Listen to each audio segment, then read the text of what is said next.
Hello aspirants. हम पढ़ रहे थे इकोनॉमिक्स, जिसमें हमने एक टॉपिक को बहुत ही ज़्यादा पार्ट्स में तोड़ तोड़ के पढ़ा था। टॉपिक का नाम है पब्लिक फाइनेंस। तो आज के वीडियो में बहुत कम टाइम में जल्दी जल्दी से कोशिश करूंगी आपको रिवाइज करवा सकूं कि पब्लिक फाइनेंस के अंडर हमने पढ़ा क्या था। देखिए, एक टॉपिक इसके अंडर फिस्कल पॉलिसी भी आता है, लेकिन वो मैंने ऑलरेडी आपको अलग से पढ़ा रखा है ताकि ये जो छोटे छोटे टॉपिक्स हैं इन्हें हम ज़्यादा अच्छे से टाइम दे पाएं। तो फिस्कल पॉलिसी की वीडियो नहीं देखी है, आप मेरी Indian economy hand written notes के प्लेलिस्ट में जाकर देख सकते हैं। सीक्वेंस में सारी वीडियोज़ को मैंने वहाँ पे अरेंज किया हुआ है। फाइन, ये है हमारा छोटा सा इंडेक्स जिसके अंदर ये मेंशन्ड है कि हमें क्या क्या पढ़ना है पब्लिक फाइनेंस के अंडर। तो सबसे पहले तो आता है मीनिंग ऑफ दिस टर्म कि पब्लिक फाइनेंस होता क्या है। Finances of the government. अब देखिए, जो भारत सरकार है उनके भी कुछ खर्चे होते हैं, उनको भी कहीं से आमदनी होती है। जैसे आम आदमी होता है ना, सैलरी मिलती है, उसके बाद रेंट देना है, ट्रैवलिंग अलाउंस देना है, राशन का खर्चा देना है ना, कुछ सेविंग अकाउंट में डालना है। तो इस तरह से जैसे इंसान मैनेज करता है, ह्यूमन अपनी सैलरी को मैनेज करता है, वैसे ही जो गवर्नमेंट है उनके भी अपने खर्चे होते हैं, इनकम होती है। तो उस हर एक चीज़ को मेंटेन जो किया जाता है that comes under public finance. देखिए, जो हमारी भारत सरकार है उनका प्रॉपर फ्लो होता है मनी का, ठीक है। डे टू डे फंक्शनिंग के लिए उनको मनी चाहिए होती है। मनी उनको क्यों चाहिए होती है? ताकि वो लोगों के जो भी उनके एम्प्लॉयज़ हैं उनकी सैलरीज दे सकें, पेंशन्स दे सकें, रोड्स बना सकें, वेलफेयर स्कीम्स ला सकें, वल्नरेबल सेक्शंस के लिए, इम्पोर्ट जो हम करते हैं उसके लिए पे कर सकें। तो अब यहाँ से पब्लिक फाइनेंस का मतलब क्या उठता है? पब्लिक फाइनेंस का मतलब होता है government receipts plus government expenditure. अब देखिए, आगे चलेंगे तो हम इनको भी इन डिटेल पढ़ेंगे। फिलहाल इतना समझ लीजिए कि सरकार को जो भी रसीदें आती हैं, रसीदें होती हैं जैसे कि कोई चालान कट गया, ठीक है, किसी को कोई पेनल्टी देनी पड़ी, हम टैक्स देते हैं, इनकम टैक्स, कॉर्पोरेट टैक्स है, हमारा जीएसटी है। तो इन सब के थ्रू जो भी पैसा जाता है वो भारत सरकार के पास जाता है। इन चीज़ों को जो भी पैसा सरकार के पास जाता है रसीद कट के, that is known as government receipts plus government expenditure. वो मैंने आपको बता दी कि कहाँ कहाँ खर्चे करते हैं। ये थोड़ा सा ब्रीफ है, बाकी इन डिटेल तो फिर बहुत सारी चीज़ें होती हैं, ठीक है ना। अब देखिए, ये अगर हमें पब्लिक फाइनेंस को मेंटेन करना है, हमें माने गवर्नमेंट को, तो उसके लिए उन्हें बजट लाना पड़ता है, ठीक है ना। तो देखिए, बजट से रिलेटेड कुछ बेसिक सी चीज़ें हैं, आप यहाँ पे खुद से देख सकते हैं, समझाने वाली कोई बात नहीं है। अब देखिए, यहाँ पे हमें पढ़ना है types of budgets. Now based on the difference between receipts and expenditure, कितना खर्चा हो रहा है सरकार का, कितनी इनकम आ रही है सरकार को, इस बेसिस के ऊपर बजट को हम 3 टाइप्स में डिवाइड कर सकते हैं। एक है आपका balanced budget, surplus budget and deficit budget.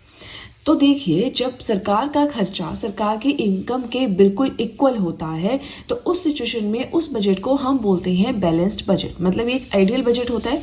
बहुत कम चांसेस हैं कि किसी इकोनॉमी में ये कंसेप्ट आपको देखने को मिले। सरप्लस बजट का मतलब है कि सरकार को जो इनकम आ रही है, सरकार को जो रसीदें कट रही हैं वो ज़्यादा है, लेकिन जो सरकार का खर्चा है वो कम है, ठीक है ना। मतलब सरकार के पास पैसा एक्स्ट्रा हो रहा है, राइट। तो ये रिप्रेजेंट करता है financial soundness of the government, कि फाइनेंशियली कोई कंट्री, कोई इकोनॉमी कितना स्ट्रांग है उसके बारे में। थर्ड टाइप ऑफ बजट आता है, वेरी वेरी इंपॉर्टेंट, जिसके हम आगे टाइप्स भी पढ़ेंगे और जिसे आगे चल के हम डिटेल में भी पढ़ेंगे, जो कि है डेफिसिट बजट। इस केस में क्या होता है, गवर्नमेंट का एक्सपेंडिचर होता है ज़्यादा और गवर्नमेंट की रेवेन्यू होती है कम। मतलब खर्चे बहुत ज़्यादा है लेकिन इनकम कम है। ऑलमोस्ट हर एक कंट्री में आपको डेफिसिट बजट की प्रॉब्लम देखने को मिल जाएगी, ठीक है ना। नाउ बजट 3 तरह के हैं, बैलेंस्ड, सरप्लस, डेफिसिट, याद रखना है। इसके अलावा कुछ और टाइप्स भी होते हैं बजट के, जैसे कि आउटकम बजट है, जेंडर बजट है, परफॉर्मेंस बजट है एंड जीरो बेस्ड बजटिंग है, जो कि अभी हम नेक्स्ट पेज पे चलकर पढ़ेंगे। फर्स्ट जो हमें डिस्कस करना है वो है आउटकम बजट। 2005 में ये इंट्रोड्यूस किया गया था। इसके अंदर क्या होता है कि हर एक डिपार्टमेंट जो है, हर एक मिनिस्ट्री जो है, देखिए बजट में होता क्या है, बहुत सारी मिनिस्ट्रीज हैं, उनके अंदर बहुत सारे डिपार्टमेंट्स हैं। तो सारे डिपार्टमेंट्स अपनी अपनी नीड की, हमें इतना इतना पैसा चाहिए, अपनी अपनी हेड मिनिस्ट्री को बताते हैं। अब मिनिस्ट्री टोटल अमाउंट को प्रेजेंट करती है बजट में, मतलब बजट में प्रेजेंट नहीं करती है, आगे सरकार के सामने प्रेजेंट करती है कि मुझे इतना पैसा चाहिए, मुझे ये फंक्शनिंग करनी है। रोड मिनिस्ट्री बोल रही है मुझे रोड्स बनानी है, रेलवे मिनिस्ट्री बोल रही है कि वहाँ पे रेलवे ट्रैक टूट गया है, हमें वो बनाना है। तो इस तरह से अपने अपने डिमांड्स वो रखते हैं कि हमें इतना इतना पैसा चाहिए, ठीक है ना। अब आउटकम बजट में क्या होता है, हर एक डिपार्टमेंट, हर एक मिनिस्ट्री के आउटकम देखी जाती है कि पिछले साल जो इनको पैसा दिया गया था, क्या इन्होंने वो सारा पैसा लगाया है डेवलपमेंट फील्ड में, क्या सच में डेवलपमेंट हुई है इनके एरिया में, उस हिसाब से, ठीक है ना। अब यहाँ पे जो डेवलपमेंट है उसे फिजिकल टर्म्स में मापा जाता है।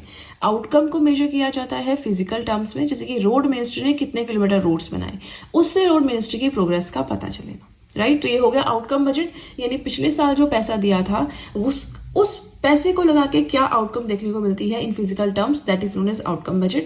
जेंडर बजटिंग में होता है कि जेंडर बेस्ड असेसमेंट होती है, जो भी पैसा दिया जाता है वो जेंडर इक्वालिटी को प्रमोट करने के लिए दिया जाता है, इसके अलावा किसी और स्कीम के लिए पैसा नहीं दिया जाता है। परफॉर्मेंस बजट क्या होता है, तो देखिए परफॉर्मेंस बजट में हम मेजर करते हैं कि पिछले साल में जो हमें पैसा हमने दिया है अलग अलग मिनिस्ट्रीज को, क्या उन्होंने सही से एलोकेट किया, गवर्नमेंट के जो फाइनेंशियल रिसोर्सेज थे वो अच्छे से मैनेज हुए या नहीं हुए, ठीक है ना। ये जो सरकार का खर्चा है उसकी एफिशिएंसी एंड इफेक्टिवनेस बताती है। परफॉर्मेंस बजटिंग यानी परफॉर्म कर रही है हमारी कंट्री अलग अलग सेक्टर्स में या नहीं। नाउ ये सब थोड़े इजी थे और ज़्यादा याद करने का नहीं था इनमें, क्योंकि यहाँ से क्वेश्चन नहीं आता है। क्वेश्चन हमारा जहाँ से आता है that is zero based budgeting.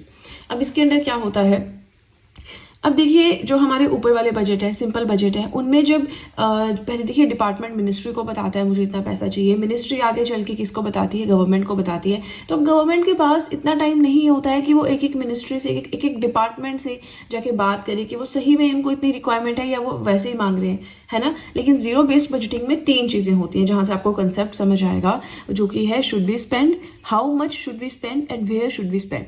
क्या हमें पैसे खर्च करने चाहिए, कितने पैसे खर्च करने चाहिए, कहाँ कहाँ पे खर्च करने चाहिए, ठीक है। तो ये 3 मेन प्रिंसिपल्स हैं जिसके ऊपर बेस्ड है पूरा का पूरा कंसेप्ट। अब इसमें क्या होता है, हर एक चीज को बहुत ज्यादा सोचा जाता है, हर एक डिपार्टमेंट की एक्टिविटी को एक्सरे किया जाता है, जस्टिफिकेशन ली जाती है कि क्या सच में उनको इतना पैसा चाहिए, उसके बाद उनको पैसा जो है वो एलोकेट किया जाता है। फाइन।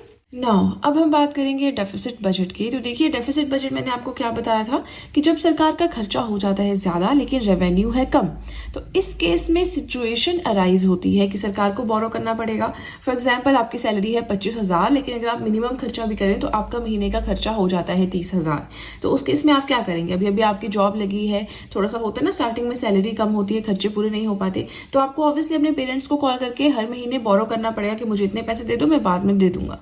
हाँ, वो बात अलग है, हम पेरेंट्स को फॉर ग्रांटेड लेते हैं, पैसे उनके वापस नहीं करते हैं ना। देखिए यहाँ पे क्या बात है कि जब खर्चा ज्यादा हो जाता है, इनकम कम हो जाती है, तो ऐसी सिचुएशन आ जाती है कि हमें बोरो करना पड़ता है, ठीक है ना। तो ये जो सिचुएशन होती है खर्चा ज्यादा इनकम कम, this situation is known as deficit budget. अब देखिए जो डेफिसिट बजट है ये भी अलग अलग तरह का होता है। यहाँ हम डेफिसिट बजट के टाइप्स पढ़ेंगे, जैसे कि रेवेन्यू डेफिसिट है, फिस्कल डेफिसिट आपका क्या होता है, प्राइमरी डेफिसिट क्या होता है, मॉनेटाइज्ड डेफिसिट क्या होता है, ठीक है। तो बहुत ज्यादा डिटेल में पढ़ना है तो आप मेरे यूट्यूब चैनल पे जाकर जो है पब्लिक फाइनेंस के जो अलग अलग पार्ट्स की वीडियोस बनाई है, वहां पे छोटी छोटी चीज मैंने अच्छे से एक्सप्लेन की है। यहाँ पे जस्ट हम रिवीजन कर रहे हैं कि हमने एक्चुअली में पढ़ा क्या था पब्लिक फाइनेंस में, ठीक है ना। जैसे कि रेवेन्यू डेफिसिट की बात करें तो total revenue expenditure minus total revenue receipts. अब ये रेवेन्यू एक्सपेंडिचर क्या होता है, देखिए जो हमारी रिसीट्स है ना 2 तरह की होती है, रेवेन्यू एंड कैपिटल। एक्सपेंडिचर है ये भी 2 तरह का होता है, रेवेन्यू एंड कैपिटल। अब ये क्या है, ये मैंने आपको फिस्कल पॉलिसी में पढ़ाया। देखिए ये जो सारी चीजें होती है ना एक दूसरे से कंसर्न है, तो अगर मैं एक एक चीज को यहाँ पे एक्सप्लेन करने लग जाऊं तो वीडियो तो बहुत ही ज्यादा लेंथी हो जाएगी, ठीक है ना। तो इसीलिए कहती हूँ कि मेरी कोई भी सब्जेक्ट की वीडियोस आप सीक्वेंस में देखिए, आपको सब कुछ बहुत अच्छे से समझ आएगा, ठीक है। फिस्कल पॉलिसी में मैंने पढ़ाया है क्लासिफिकेशन हम कैसे करते हैं रिसीट्स एंड एक्सपेंडिचर की, वहां पे जाके देखिए। अब यहाँ पे देखिए रेवेन्यू डेफिसिट क्या होता है, टोटल रेवेन्यू एक्सपेंडिचर में से आप टोटल रेवेन्यू रिसीट्स को माइनस कर दे, आपका रेवेन्यू डेफिसिट आ गया। फिस्कल डेफिसिट क्या होता है, अब इसमें टोटल एक्सपेंडिचर में से आपने टोटल रिसीट्स माइनस करनी है। टोटल एक्सपेंडिचर क्या होता है, revenue expenditure plus capital expenditure.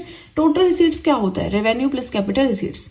इसमें से बोरिंग्स यानी जो भी किसी कोई फाइनेंशियल इंस्टीट्यूशन है, कोई कंट्री है जहां से हमने लोन लिया है, उसको डिडक्ट करना है, उसके बाद से ये फिस्कल डेफिसिट आ जाता है। प्राइमरी डेफिसिट क्या होता है, fiscal deficit minus interest payments. अब क्या है कंसेप्ट, वो मैंने विद एग्जांपल इन दोनों में समझा रखा है। Now last one very important, monetised deficit क्या होता है। देखिए मान लीजिए डेफिसिट की सिचुएशन आ गई है, सरकार का खर्चा ज्यादा है, इनकम कम है, तो उस केस में डायरेक्टली जाके जो एक्सपेंशन होता है in money by the RBI, यानी कि जो गवर्नमेंट है रिक्वेस्ट करेगी आरबीआई को कि आप मनी प्रिंट कीजिए और वहां से उस डेफिसिट को पूरा किया जाएगा। This is known as monetised deficit.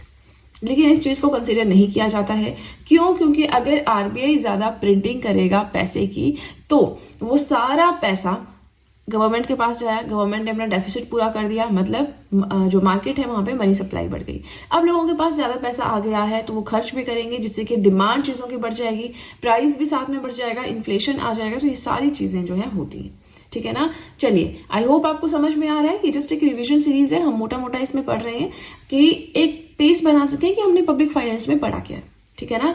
Now एक टर्म यहाँ पे आती है पब्लिक डेप्ट। पब्लिक डेप्ट क्या होता है? सम ऑफ टोटल बोरिंग्स, कि जितना भी पैसा लिया है उधार, ठीक है, वो अमाउंट को हम बोलते हैं पब्लिक डेप्ट। एग्जाम्पल से समझते हैं, 1000 रुपए है गवर्नमेंट का एक्सपेंडिचर, लेकिन सिर्फ 800 रुपए है सरकार की इनकम, तो सरकार क्या करेगी? 200 रुपए का लोन लेगी। ये जो लोन का पैसा है, this is known as public डेप्ट, कि कितना पैसा लिया उन्होंने उधार, सम ऑफ टोटल बोरिंग्स। लेकिन अब ये पैसा अरेंज भी तो करना है ना। How to arrange it? Who will give us this money? The process of arranging this deficit is known as deficit financing. दो टर्म्स आती हैं, दोनों ही होता है government expenditure minus government income, तो हम कंफ्यूज हो जाते हैं। पब्लिक डेप्ट क्या है, डेफिसिट फाइनेंसिंग क्या है?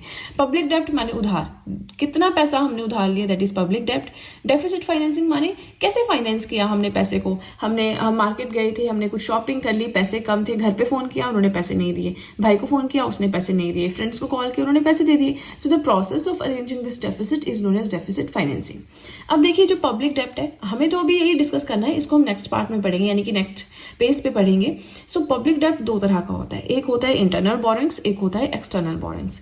इंटरनल बोरिंग्स का मतलब है कि किसी, जैसे हमारे पास बॉन्ड्स होते हैं, ट्रेजरी बिल्स होते हैं गवर्नमेंट के पास, तो उनको बेच दिया, ठीक है, सेल कर दिया, और वहां से पैसा आ जाता है। नेक्स्ट है सेंट्रल बैंक को कहा, वो प्रिंटिंग कर देते हैं। कमर्शियल बैंक से पैसा ले लिया, जो नॉन बैंकिंग फाइनेंशियल इंस्टीट्यूशंस है वहां से पैसे ले लिए। एक्सटर्नल बोरिंग्स हैं, किसी फॉरेन गवर्नमेंट, किसी और कंट्री से पैसा ले लिया, या फिर किसी इंटरनेशनल इंस्टीट्यूशन से पैसा ले लिया।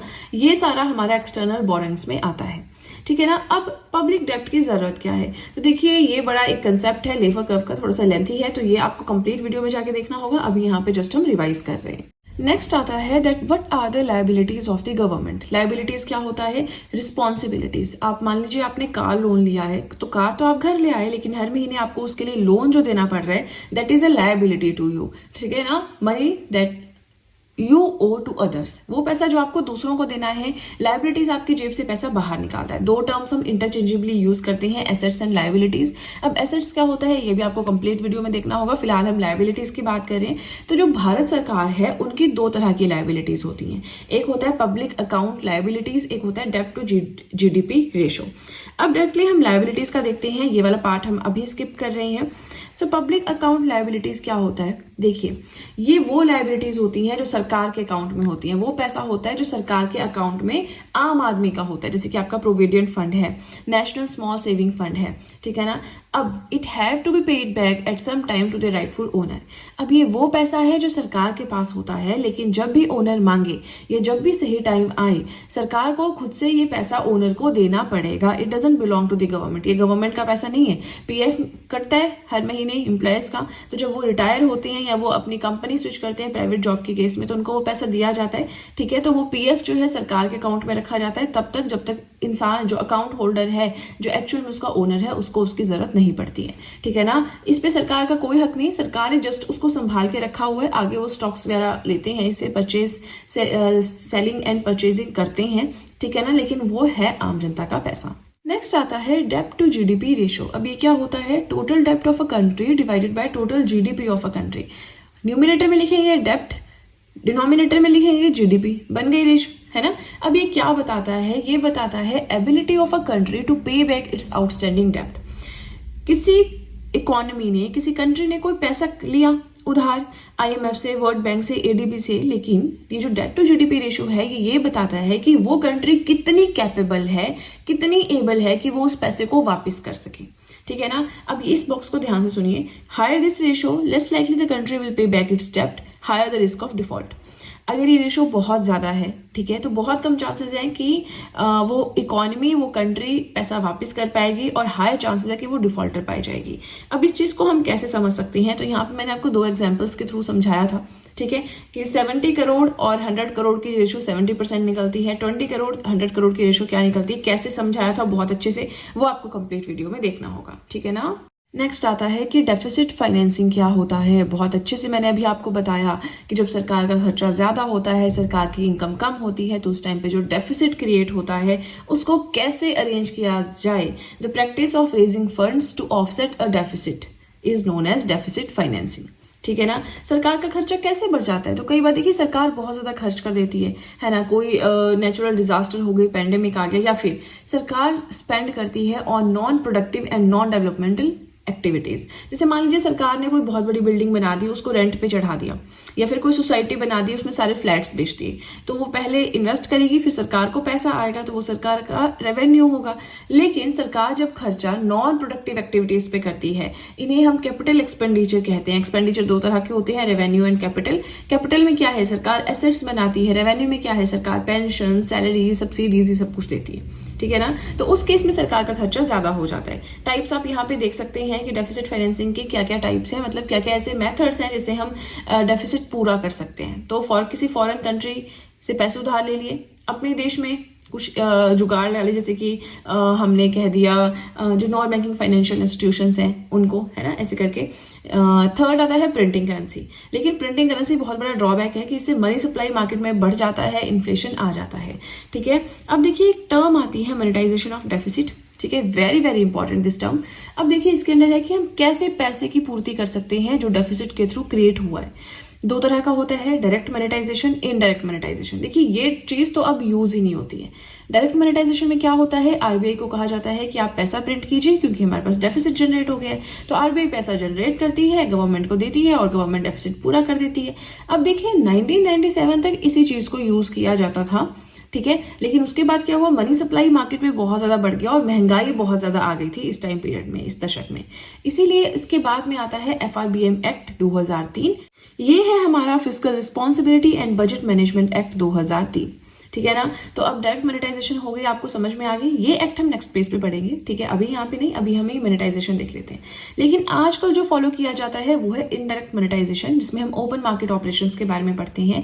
आरबीआई से बोलेगी सरकार कि हमारे पास पैसा नहीं है, तो आरबीआई फाइनेंशियल मार्केट में जाएगा, वहां पे सिक्योरिटीज हैं उन्हें परचेज करेगा, बॉन्ड्स हैं उनको परचेज करेगा। अब जब हम कोई चीज खरीदते हैं उसके बदले में पैसे देते हैं। आप मार्केट में जाते हैं, एक चॉकलेट का डब्बा खरीदेंगे तो आप उसके बदले पैसे देंगे ना। तो वैसे ही आरबीआई जब यहाँ पे बॉन्ड्स एंड सिक्योरिटीज खरीदेगा, इसके बदले में पैसे देगा।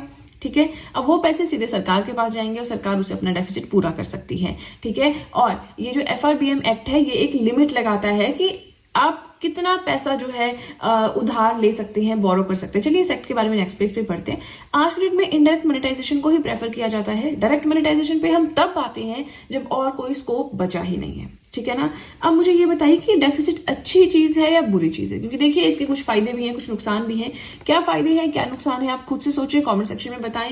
नहीं समझ आता है तो मेरी आप डेफिसिट फाइनेंसिंग की वीडियो देख लें। ठीक है, क्योंकि देखिए छोटे छोटे कंसेप्ट हैं, इनको समझाने में बहुत टाइम लग जाएगा। हमें क्या करना है, मुझे तो जस्ट आपको रिवाइज करवाना है फटाफट से 10-12 मिनट के वीडियो के अंदर कि हमने पढ़ा क्या था। Now last of this act, fiscal responsibility and budget management act 2003। ये क्या करता है, देखिए ये फिस्कल डेफिसिट को कैसे रिड्यूस किया जा सके। डेप्ट एक्यूमुलेशन, यानी कि किसी कंट्री की इकोनॉमी पे, वहां की गवर्नमेंट पे बहुत ज्यादा उधार ना जमा हो जाए सर पे, इस चीज को कैसे रिड्यूस किया जा सके, इसे कहते हैं हम फिस्कल कंसोलिडेशन इन इंडिया। और इसी के लिए कुछ टारगेट्स रखे गए हैं जो एफआरबीएम एक्ट के अंडर आते हैं। चलिए हम डायरेक्टली टारगेट्स की बात करते हैं। तो देखिए फाइनेंस कमीशन का काम होता है इस चीज को, इस कंसेप्ट को पूरा स्टडी करना। तो जो 15th फाइनेंस कमीशन बना था, ठीक है ना, एनके सिंह हमारे फाइनेंस कमिश्नर थे। फाइनेंस कमीशन की बात करें, कॉन्स्टिट्यूशनल बॉडी है, आर्टिकल्स मैंने लिखे हैं। नाउ ये जो 15th फाइनेंस कमीशन है, इन्होंने क्या क्या रिकमेंडेशंस दी हैं कि हम जो अपना फिस्कल डेप्ट एक्यूमुलेशन है इसे कम रखें, अपना डेफिसिट कम रखें। इसके लिए देखिए अब इसमें बोरोइंग्स के ऊपर कहा जाता है कि आप बाहर की इकोनॉमी से कितना बोरो कर सकते हैं, किसी से एडीबी है, फाइनेंशियल इंस्टीट्यूशंस है, आईएमएफ है, वर्ल्ड बैंक है, उनसे कितना उधार ले सकते हैं। तो सेंट्रल गवर्नमेंट ने कहा है, देखिए बीच में तो हमारा पेंडेमिक आ गया था, तो उस टाइम पे हमारी बोरोइंग्स बढ़ गई थी क्योंकि हेल्थ सेक्टर इतना डेवलप नहीं था, बेशक था भी, बट मरीज बहुत ज्यादा, पेशेंट्स बहुत ज्यादा हो गए थे, है ना, वो दिक्कत तो आप समझते हैं। तो एफआरबीएम एक्ट ने कहा कि central government and state government दोनों के लिए अलग अलग टारगेट्स हैं। सेंट्रल गवर्नमेंट कितना बोरो कर सकती है 2025-26 में, सिर्फ 4% जीडीपी का। समझ रहे हैं, हमने डेप्ट टू जीडीपी रेशियो पढ़ा था। तो अगर जीडीपी आपका 100 करोड़ है, आप सिर्फ 4 करोड़ ही लोन ले सकते हो एक साल में 2025-26 तक। लेकिन 2022 में 6.8% हो गया था। क्यों ड्यूरिंग पेंडेमिक। स्टेट गवर्नमेंट को भी एक लिमिटेशन लगाई गई है कि 2021-22 में आपने 4% जीडीपी का ले लिया है बोरिंग्स, कोई बात नहीं, अगले साल आपने 3.5% जीडीपी का अपना रखना है बोरिंग्स, और अगले 3 साल तक 3% तक पहुंचना है। ठीक है ना। अब आई होप आपको समझ में आया है। कोई भी आपको इस सब में टॉपिक लगता है कि समझ में नहीं आया है तो देखिए 1 बाय 1 मैंने एक टॉपिक अपनी कंप्लीट सीरीज में पढ़ाया है, वहां पे जाकर आप देख सकते हैं। ये जस्ट मुझे आपको रिवाइज करवाना था पूरा एक साथ, ठीक है, कि हमने पढ़ा क्या है। चलिए अब इसी के साथ हमारा आज का टॉपिक हुआ कंप्लीट। वीडियो पसंद आए तो लाइक जरूर कीजिएगा, चैनल को जरूर सब्सक्राइब करें, बेल आइकन को प्रेस करें सो दैट मैं जैसे कोई वीडियो अपलोड करूं सबसे पहले नोटिफिकेशन आपके पास पहुंचे। प्लस अपने सारे फ्रेंड्स के साथ मेरे चैनल का लिंक शेयर करें so that in hand written notes का उन्हें भी कुछ फायदा हो सके। तो चलिए फ्रेंड्स, आज के लिए इतना ही। अब हम मिलेंगे नेक्स्ट वीडियो में। So that's it and see you soon.